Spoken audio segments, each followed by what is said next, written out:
प्रिय विद्यार्थियों, स्वागत है आपका BA first year political science class में। विद्यार्थियों, इस नई श्रृंखला जिसके कि आज हम शुरू कर रहे हैं और आप देख भी पा रहे हैं कि ये बीए फर्स्ट ईयर के जो पॉलिटिकल साइंस के विद्यार्थी हैं उन विद्यार्थियों के लिए एक महत्वपूर्ण श्रृंखला की हम शुरुआत कर रहे हैं। और अभी आपको ध्यान है कि लॉकडाउन का दौर है और वर्चुअल क्लास पर काफ़ी फोकस किया जा रहा है। तो कुछ विद्यार्थियों की मांग थी और सरकार के कुछ आदेश, उन सभी बातों को ध्यान में रखते हुए ये इस श्रृंखला की शुरुआत हम कर रहे हैं। और ये जो विषय सबसे पहले मैंने लिया है, हालांकि आगे हम BA first year, second year, final year सबके लिए एक व्याख्यान रिकॉर्ड करेंगे। सबसे पहले ये जो BA first year political science का पेपर फर्स्ट, राजनीति विज्ञान के मूल आधार, जो कि एक बहुत महत्वपूर्ण पेपर है। और इसकी एक महत्वता ये है कि सामान्यतः विद्यार्थी इस पेपर में अरुचि दिखाते हैं और थोड़ा सा कठिन माना जाता है। लेकिन मैंने ये पेपर इसीलिए लिया है कि इसको एक सरल और आसान बनाया जाए और विद्यार्थियों के सामने रखा जाए, जिससे कि इस महत्वपूर्ण पेपर, क्योंकि ये काफ़ी क्वेश्चंस आगे इसमें नेट और विशेषकर स्कूल व्याख्याता परीक्षाओं में काफ़ी क्वेश्चन इस पेपर से पूछे जाते हैं। तो उस बात को ध्यान में रखते हुए यहाँ और बीए जो फर्स्ट ईयर जो की एग्ज़ाम है वो तो खैर उस महत्वपूर्ण है ही। तो इन सब बातों को ध्यान में रखते हुए हम इस श्रृंखला को शुरू कर रहे हैं। प्रतिक्रिया आप देंगे तो देखिए, सबसे पहले हम जो बात करेंगे अध्याय 1, उसकी हम बात करेंगे। सबसे पहले इस पेपर का जो पहला अध्याय है, लेकिन यहाँ मैं थोड़ा सा आपको बता दूं इस शुरुआत में। देखिए, इस जो हमारा इस व्याख्यान श्रृंखला में, पूरी श्रृंखला में जो मेरा फोकस रहेगा वो केवल आपकी जो स्नातक, जो बीए फर्स्ट ईयर की जो एग्ज़ाम है उसकी तैयारी करवाना ही नहीं, अपितु एक अगर आगे भी आप अगर एमए में ये पॉलिटिकल साइंस सब्जेक्ट चूज करते हैं या फिर आप नेट की तैयारी आगे चलकर करते हैं एमए करके, या फिर स्कूल व्याख्याता की आप तैयारी करते हैं और पॉलिटिकल साइंस सब्जेक्ट आप लेते हैं, तो उन सभी बातों को मैं ध्यान में रखूंगा और जो जो बातें आपके लिए आगे के लिए भी ज़रूरी है इस सब्जेक्ट को लेकर, उन सबको मैं इसमें शामिल करने का प्रयास करूंगा और उनको हाईलाइट करूंगा। क्योंकि सब्जेक्ट बड़ा विषय है, काफ़ी डिटेल से भी इस पर चर्चा की जा सकती है, लेकिन मैं आपके जो फोकस रहेगा वो जो फर्स्ट ईयर का जो सिलेबस है उन टॉपिक्स को पूरा, उस जो फर्स्ट ईयर की जो क्लास है उसका पाठ्यक्रम उसको तो ध्यान में रखेंगे, लेकिन कंपटीशन में आने वाले जो कंपटीशन जो परीक्षाएं हैं, प्रतियोगी परीक्षाएं हैं, उनमें आने वाले जो प्रश्न हैं उनको भी मैं ध्यान में रखूंगा। तो आइए हम शुरू करते हैं। और इस जो पहले चैप्टर है जिसका कि नाम है राजनीतिक विज्ञान, परंपरागत एवं आधुनिक दृष्टिकोण, बहुत महत्वपूर्ण जो चैप्टर है उसको हम शुरू करते हैं। देखिए विद्यार्थियों, सबसे पहले इस अध्याय को समझने के लिए जो सबसे पहले जहन में आपके बात आती होगी कि ये राजनीति, यहाँ दो बातें आपको दिखाई दे रही है, दो मैंने प्रश्न यहाँ उठाए हैं कि एक तो राजनीति क्या है, मतलब राजनीति का मतलब क्या है, और दूसरा राजनीति विज्ञान से क्या तात्पर्य है। दोनों जो बातें हैं ये समझना आपके लिए बड़ा जरूरी है। देखिए एक महत्वपूर्ण बात ये आपने पढ़ी भी होगी, कक्षा 12 में भी आपने पढ़ी है कि जब हम बात करते हैं कि राजनीति की शुरुआत, राजनीति विज्ञान की जो शुरुआत है वो कहाँ से मानी जाती है, तो आप बिल्कुल बेझिझक होकर कहेंगे कि यूनान से। तो यूनान जो है वहाँ से राजनीति का उदय होता है, जन्म होता है। लेकिन जो काफ़ी जो इतिहास है इसके पीछे का वो हमें जानना होगा। अब राजनीति जो शब्द है, अगर हम इसको एक सामान्य शब्दावली की दृष्टि से देखें कि ये एक जो पॉलिटिक्स, ठीक है, उस शब्द का एक तरह से हिंदी रूपांतरण है ये। और ये जो पॉलिटिक्स शब्द है वो यूनानी भाषा के जो पोलिश शब्द है उससे लिया गया है। और यूनान में जो पोलिस है उसका मतलब था नगर राज्य से संबंधित। यूनान में क्या होता था कि छोटे छोटे सिटी स्टेट थे पहले। आज हम राज्य की बात करते हैं, लेकिन वो राष्ट्र राज्य है, लेकिन वैसे राष्ट्र राज्य नहीं। वहाँ छोटे छोटे शहर होते थे, उनको नगर राज्य बोला जाता था, और उनकी अपनी स्वतंत्रता होती थी उन राज्यों की। तो उस संदर्भ में इन शब्द का प्रयोग किया जाता है। तो उनसे संबंधित जो जानकारी, जो एक तरह से का विषय है, वो राजनीति, मतलब जो पोलिस नगर राज्य से संबंधित, ठीक है, उसी से ये जो पॉलिटिक्स शब्द, अंग्रेजी का जो शब्द है वो निकला है। ठीक है, मतलब नगर राज्य से संबंधित। अब राजनीति को अगर हम शाब्दिक दृष्टि से परिभाषित करते हैं तो इसमें यही कि जो नगर राज्य, मतलब जो राज्य से जुड़ी हुई, अब यहाँ राज्य का मतलब वो नगर राज्य से है। अगर शुरुआती यूनान की दृष्टि से हम देखें तो नगर राज्य से संबंधित जितने भी जो घटनाएं हैं, समस्याएं हैं, जितने भी उसमें जो उसकी जो संस्थाएं हैं, मतलब वो सब, उन सब का अगर हम अध्ययन करने का कोई विषय है, उसकी जानकारी देने का जो विषय है वो है राजनीति। ठीक है, लेकिन ये एक शाब्दिक दृष्टि से है। अब आगे चल के ये राजनीतिक विज्ञान के रूप में किस प्रकार कन्वर्ट होता है उसकी भी हम बात करेंगे। लेकिन यहाँ एक बात आपको ध्यान में रखनी होगी कि राजनीति विज्ञान जो आज एक स्वतंत्र विषय के रूप में आप देख रहे हैं, प्रारंभ में ऐसा नहीं था।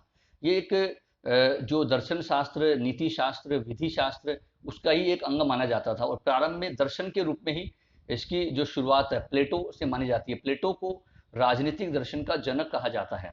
ये बड़ा आप ध्यान रखेंगे, बहुत महत्वपूर्ण बात मैं आपको बता रहा हूँ, परीक्षा में पूछा जाता है। राजनीति दर्शन का जो जनक है वो प्लेटो को कहा जाता है, राजनीतिक विज्ञान का नहीं, राजनीति दर्शन का। जो मैंने कहा कि शुरुआत उसकी यूनान से होती है और प्लेटो से होती है, लेकिन वो दर्शन के रूप में।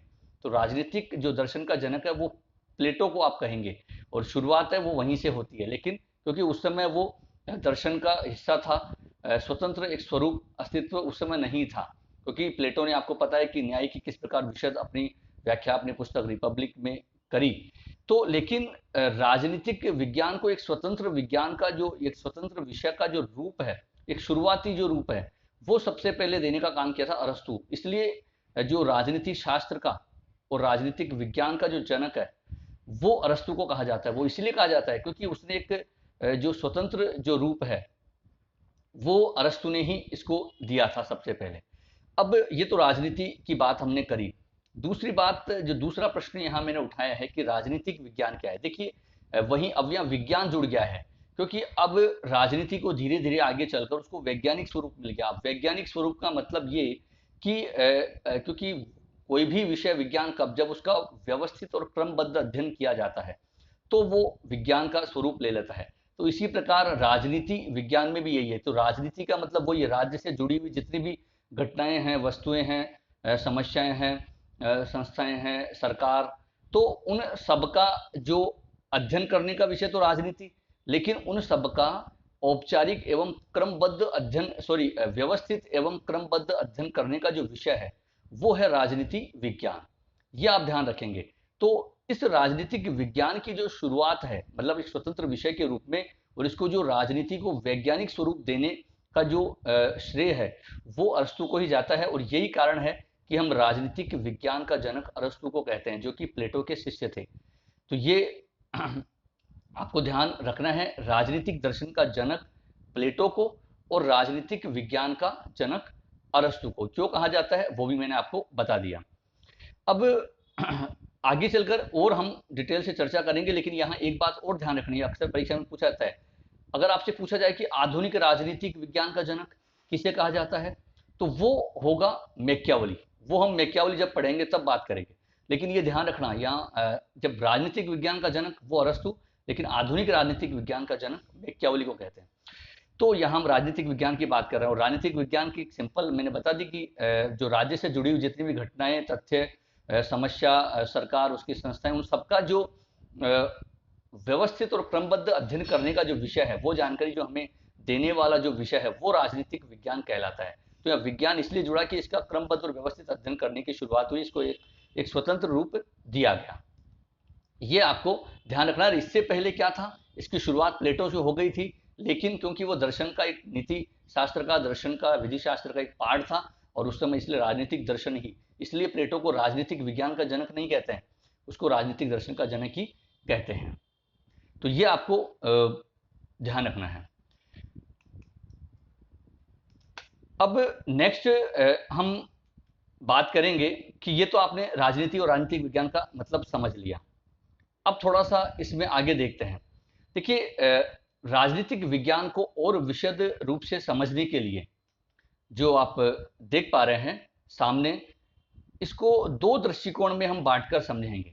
मतलब वैसे तो प्लेटो से जो शुरू होती है ये पूरी श्रृंखला, वो आज समकालीन राजनीति तक आती है, तो एक बहुत लंबी श्रृंखला है, काफ़ी अलग अलग स्टेप इसके हैं और अलग अलग स्वरूप इसके रहे। लेकिन अगर मोटे मोटे रूप में हम इसको बांटकर देखें, अगर इसको समझने के लिए एक सामान्य तौर पे, तो दो भागों में बांटकर हम इसको समझेंगे। तो एक तो राजनीतिक विज्ञान के अध्ययन का परंपरागत दृष्टिकोण, और दूसरा राजनीतिक विज्ञान के अध्ययन का आधुनिक दृष्टिकोण। तो अब यहाँ पूरे इस चैप्टर में हम इन दोनों दृष्टिकोणों पर ही विस्तृत रूप से बात करेंगे, और यही नहीं, आगे के जो 2-3 चैप्टर हैं, व्यवहारवाद, उत्तर व्यवहारवाद और अन्य राजनीतिक विज्ञानों के साथ, अन्य समाज विज्ञानों के साथ संबंध, वहाँ काफ़ी डिटेल से हम चर्चा आगे के 2-3 चैप्टर में करेंगे। लेकिन यहाँ जो दो दृष्टिकोण आप देख पा रहे हैं, परंपरागत दृष्टिकोण ये काय के लिए, राजनीतिक विज्ञान को समझने के लिए, इसके राजनीतिक विज्ञान के अध्ययन को समझने के लिए इसको दो भागों में बांटकर हम समझेंगे। एक तो परंपरागत दृष्टिकोण, क्योंकि इसके समर्थक कुछ अलग अलग विचारक रहे हैं और दोनों दृष्टिकोणों में काफ़ी अंतर है, उनकी जो अध्ययन पद्धति में, अध्ययन की तरीके में, उनके जो सोच में, उनके विचार में, आपको आगे जब इनकी क्षेत्र प्रकृति विशेषताएं हम पढ़ेंगे तब भी आपको पता लग जाएगा। लेकिन यहाँ संक्षेप में अगर मैं बात करूँ तो परंपरागत जो दृष्टिकोण है वो एक तरह से संस्थागत अध्ययन की बात करता है। वो विधि और नैतिकता, नैतिक जो अध्ययन है, नैतिक स्वरूप की बात करता है। जो राजनीति को वो एक जैसे आपने प्लेटो के बारे में, प्लेटो कथन को पढ़ा होगा कि राज्य को उसने एक नैतिक संस्था, अरस्तु ने भी राज्य को एक नैतिक संस्था बताया, स्वाभाविक संस्था बताया। मतलब वो राजनीति विज्ञान को, जो परंपरागत दृष्टिकोण जो है, वो उसको नैतिक स्वरूप देते हैं, उसको विधिक स्वरूप देते हैं, उसको संस्थागत स्वरूप, मतलब केवल राज्य सरकार के अध्ययन तक उसको सीमित रखते हैं। संकुचित अध्ययन इसलिए कहा जाता है परंपरागत अध्ययन को कि उनका जो अध्ययन है वो राज्य और सरकार तक ही सीमित रहता है, वो इससे ज़्यादा आगे नहीं बढ़ते हैं। वो कानूनी अध्ययन और नैतिक स्वरूप में ही इसका अध्ययन करते हैं, और विशेषकर उनकी जो पद्धतियाँ हैं वो भी ऐसी है, दार्शनिक पद्धति है, जो निगमनात्मक पद्धति है, जैसे प्लेटो की है, वो निगमनात्मक पद्धति का प्रयोग उसने किया। तो उन्होंने उन्हीं प्रकार की जो परंपरागत पद्धतियां हैं उसका प्रयोग किया, जो कि नैतिक और कानूनी जो स्वरूप है उसकी बात करती है। तो ये तो परंपरागत दृष्टिकोण। और जो दूसरा है आधुनिक दृष्टिकोण, वो व्यवहारिक अध्ययन की बात करता है। जो व्यवहारवाद, जो व्यवहारवादी आंदोलन, जिसमें कि केवल राज्य सरकार और व्यक्ति के अध्ययन की बात नहीं, बल्कि जो व्यवहार में उन संस्थाओं में क्या कार्य किया जाता है, किस तरीके से किया जाता है, और उनके जो व्यवहारिक अध्ययन, अनुभवात्मक अध्ययन की बात करता है। तो वो दृष्टिकोण है जो कि आगमनात्मक पद्धति पर आधारित है और उसके व्यवस्थित और क्रमबद्ध जो अध्ययन पर बल देता है। उसको वैज्ञानिक स्वरूप, राजनीति को जो वैज्ञानिक स्वरूप, अनुभवात्मक, और कई जो उसकी जो अध्ययन पद्धतियां हैं वो भी जो आगमनात्मक अध्ययन पद्धति, इसके अलावा जो गणितीय प्रारूप, पर्यवेक्षणीय जो वो अध्ययन पद्धतियां ये प्रयोग में लेता है, सादृश्यात्मक वैज्ञानिक जो अध्ययन पद्धतियां हैं वो। तो ये अनुभव जो आधुनिक दृष्टिकोण है, और जो कि मूल्य निरपेक्ष अध्ययन की बात करता है, व्यापक व्यवहारिक अध्ययन की बात करता है। तो इनका डिटेल से हम आगे बात करेंगे। यहाँ तो मैंने आपको संक्षेप में बताया है, लेकिन ये दो स्वरूप आपको यहाँ केवल ध्यान रखने हैं कि राजनीतिक जो विज्ञान के अध्ययन को विस्तृत रूप से समझने के लिए दो दृष्टिकोण है, परंपरागत दृष्टिकोण और आधुनिक दृष्टिकोण। ये दो दृष्टिकोण अब डिटेल से हम आगे अध्ययन करेंगे। सबसे पहले जो हम बात करेंगे वो बात करेंगे परंपरागत दृष्टिकोण की।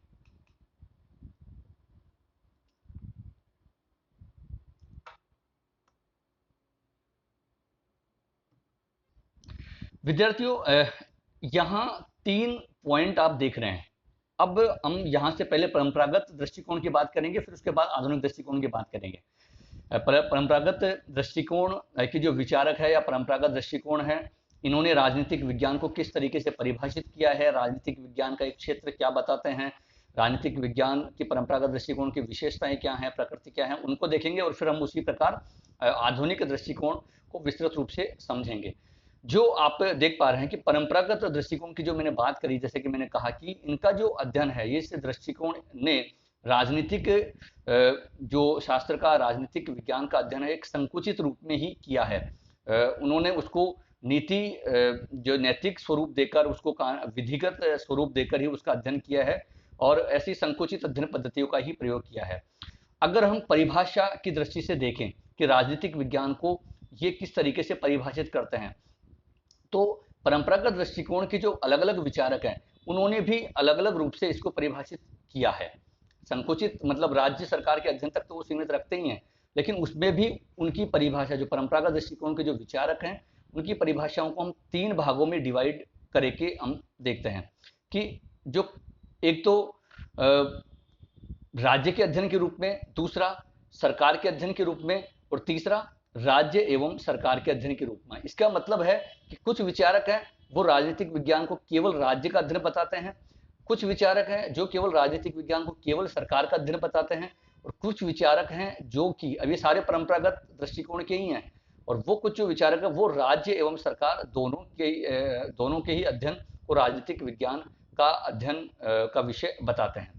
तो इन तीनों को हम एक एक करके समझेंगे कि कौन कौन से विचारक है और जो परीक्षा की दृष्टि से महत्वपूर्ण भी है। आपसे यहाँ जो आपकी फर्स्ट ईयर का जो पेपर है उसमें पूछा जा सकता है परंपरागत दृष्टिकोण की जो क्वेश्चन आएगा उसमें आपको परिभाषित करना पड़ेगा कि परंपरागत दृष्टिकोण के अनुसार जो राजनीतिक विज्ञान की जो परिभाषा है उसका क्षेत्र प्रकृति का वर्णन कीजिए, तो उसमें आपको इन्हीं परिभाषाओं का जिक्र करना पड़ेगा, आपको ये तीनों जो स्वरूप है वो बताने पड़ेंगे।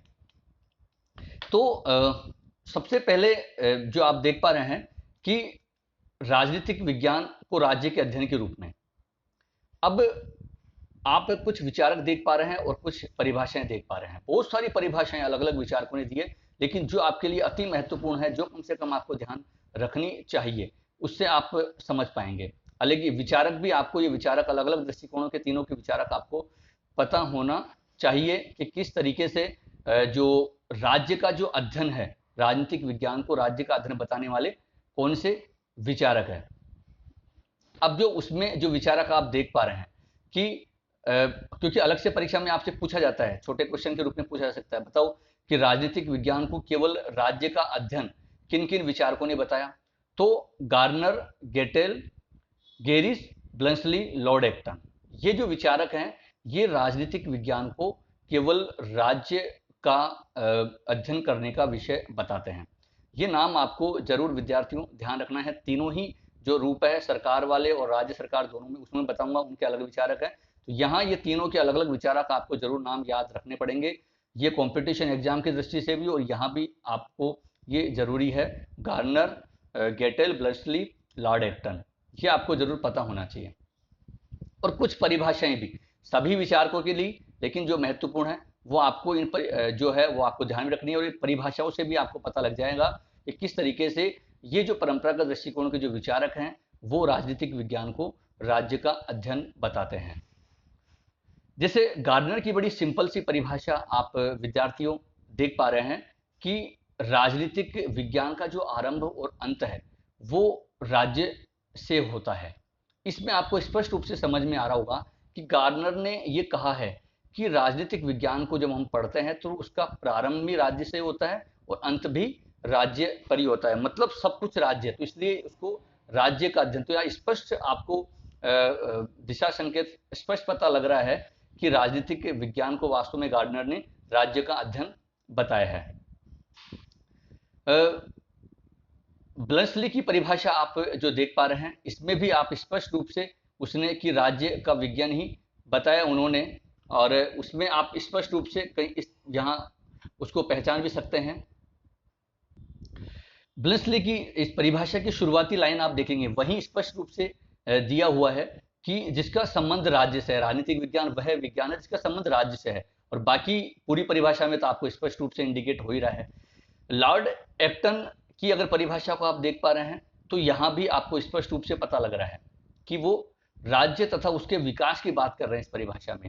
तो इसलिए आप यहाँ भी आप देख सकते हैं कि राज्य और विकास मतलब केवल और केवल वो राज्य और उसके विकास का ही अध्ययन है यहाँ स्पष्ट रूप से। तो कुल मिला के कहने का तात्पर्य यह है, जो काफ़ी परिभाषाएं, उनमें से 3 महत्वपूर्ण परिभाषाएं मैंने इस जो के लिए छांटी है, और ये आपको तीनों जरूर याद रखनी है। और ये छोटी परिभाषाएं आपको याद भी कर सकते हो, और ये स्पष्ट रूप से आप बता भी सकते हो किस प्रकार जो परंपरागत दृष्टिकोण की जो विचारक हैं वो राजनीतिक विज्ञान को राज्य का विज्ञान कहते हैं, राज्य के अध्ययन का जो विज्ञान कहते हैं। तो यहाँ आपको स्पष्ट रूप से ये समझ में आ गया होगा। नेक्स्ट जो विद्यार्थियों दूसरा कि राजनीतिक विज्ञान है वो सरकार के अध्ययन के रूप में, मतलब राजनीतिक विज्ञान, कुछ विचारक जो हैं वो राजनीतिक विज्ञान को केवल सरकार का अध्ययन बताते हैं। मतलब वो ये कहते हैं कि राज्य का नहीं, केवल सरकार का अध्ययन करता है राज्य। अब ये परंपरागत दृष्टिकोण के विचारकों में भी देखो इस प्रकार मतभेद है, और इनमें यहाँ जो परिभाषाएं दी हुई है उससे भी आपको पता लग जाएगा, और विचारक यहाँ भी आपको ध्यान रखने हैं।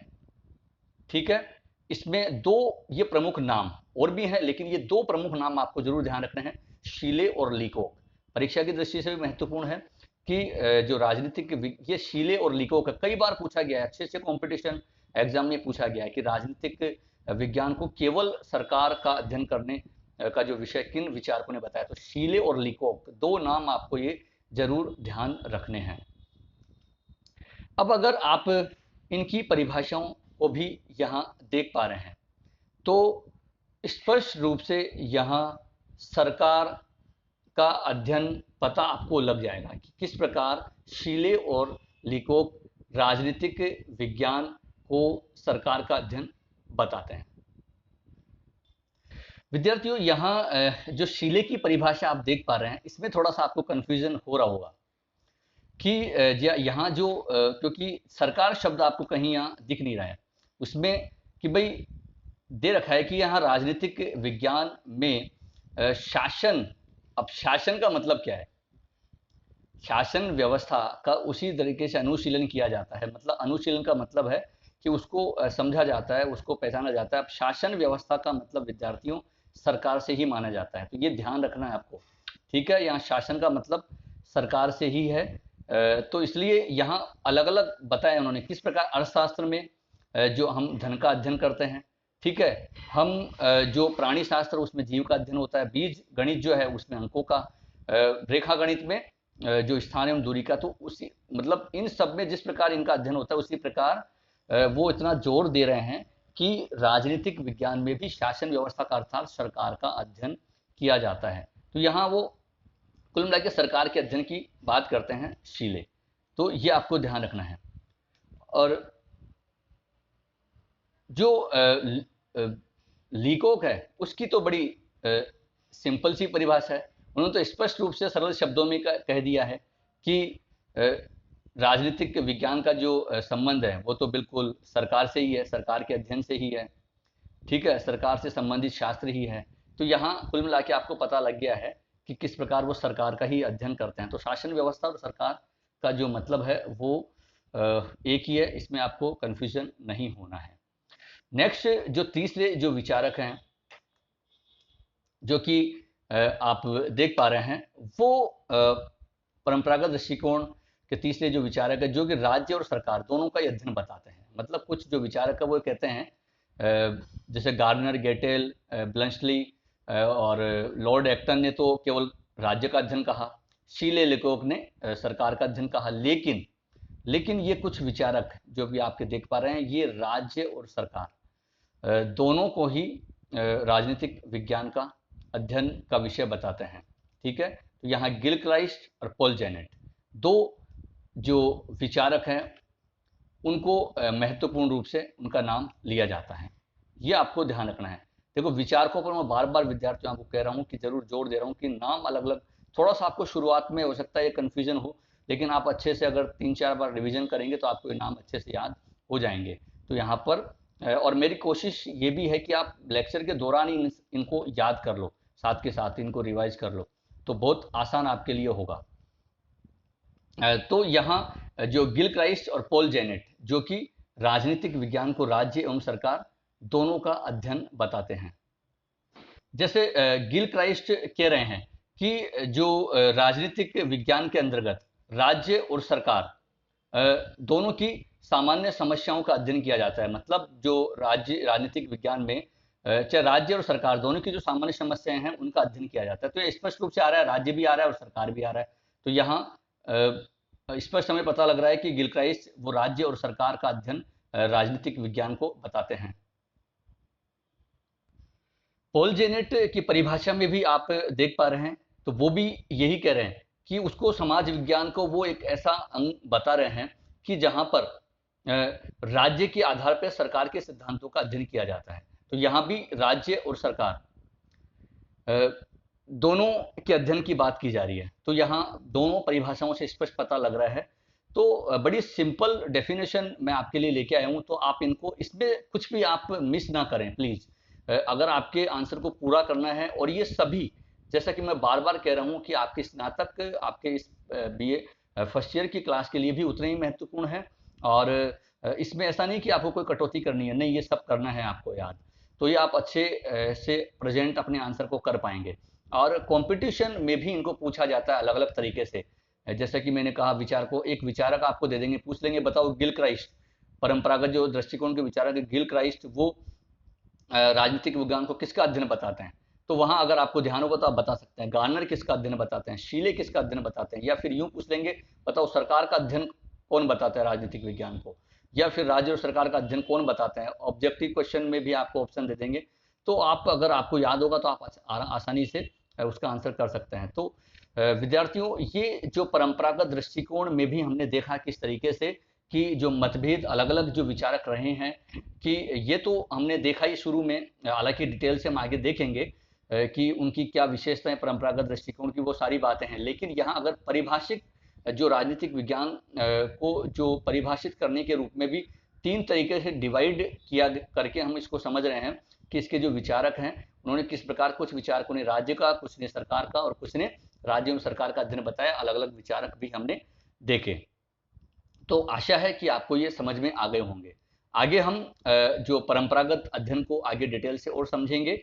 बस आज का जो टॉपिक है, आज की जो क्लास है, वो हम यहीं समाप्त करते हैं। तो आशा है आपको ये समझ में आई होगी।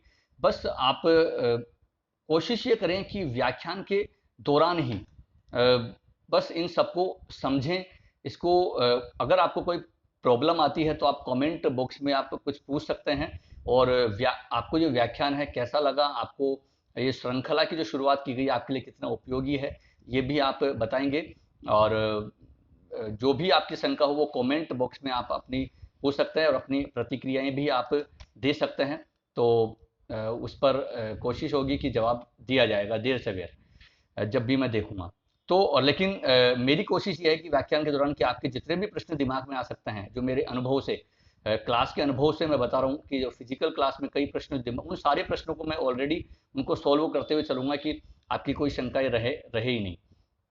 तो बस विद्यार्थियों, आज की जो इस क्लास में इतना ही है। बस आपका एक जिम्मेदारी मैं आपको दे रहा हूँ कि आप अधिक से अधिक जो छात्र छात्राएं हैं उन तक ये साझा करेंगे, ये लेक्चर श्रृंखला, और उनको जोड़ेंगे इसके साथ। क्योंकि अधिक से अधिक इस लॉकडाउन के दौर में, अभी खैर अनलॉक 1 चल रहा है, तो इस दौर में आपको पता है कि हम क्लास अटेंड नहीं कर पा रहे हैं, लेकिन आपकी पढ़ाई सुचारू रूप से चल पाए, उसके लिए ये कोशिश है। और जो अधिक से अधिक विद्यार्थियों को इस श्रृंखला के बारे में जानकारी दें और हमारे साथ बने रहें। तो आपको ये जो एक कठिन विषय जिसको हम समझते हैं, सामान्य से विद्यार्थी समझते हैं, उसको बड़े सरल तरीके से आप तक पहुंचाने का प्रयास है। तो आज के लिए इतना ही। बस अपनी प्रतिक्रियाओं का, आपकी प्रतिक्रियाओं का इंतजार रहेगा। बहुत बहुत धन्यवाद।